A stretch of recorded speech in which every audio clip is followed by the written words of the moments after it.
and national security are not a private matter. They are everyone's business, and we will raise them in affairs. Mr. Speaker, never would I have thought I'd get such a nasty and low attack from an opposition party. This concerns my private life, the private life and the past of my former girlfriend, and the private lives of people are none of your business. My private life.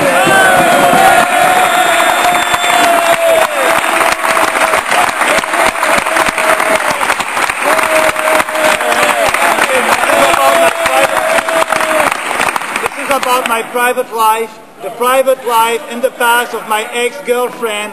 People's private lives are none of your business. I'm sure you'd agree that if this House of Commons lowered itself to spending its days inquiring into the private lives of the members, this country would be a much sadder place.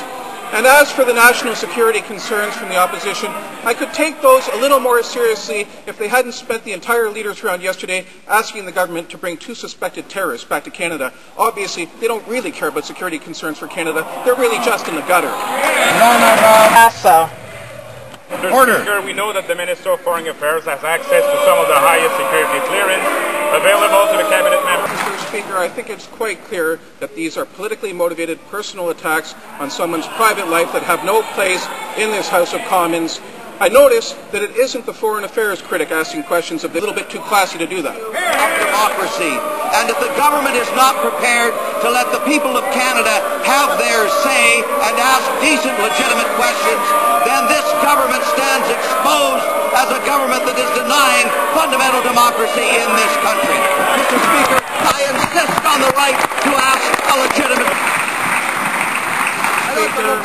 These questions do not constitute what he described to this House a moment ago as decent questions. This entire line of questioning is indecent. I know, Mr. Speaker, you said that he had the floor. In my opinion, he has the sub-blaze basement. You don't have any ideas. Fundamental to the social and economic future of Western Nova Scotia. Will the Minister be it for me to talk about things that are fat? However, I can tell you that those expense accounts under the Liberals and those meals were an awful lot fatter, and I can tell you that this government House Leader pays for every one of his meals and enjoys them fully. The honourable member for St. Thank you, Mr. Speaker. Yesterday, the member for Don Valley East made a hurtful, discriminatory, and unparliamentary remark. The member's remarks maliciously stereotyped young people. Allow me to quote Hansard. "He is young. So young he will do what is asked of him without too much questioning."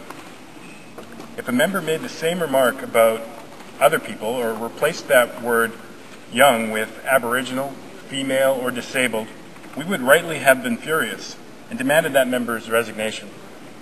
It is no different when one targets the age of a member. The member then used the term junior to describe Canada's youngest parliamentarian. If a similar disparaging remark had been made about a senior, we would have equally been appalled. The Canadian Charter forbids discrimination on the basis of age. We say to our young people that they can risk their lives defending our democracy abroad, and then this member suggests that they should not be allowed to participate in it here at home. How can we encourage young Canadians to get involved in the democratic process when certain members insult them for doing so? As a young Canadian, my parliamentary privilege has been affronted.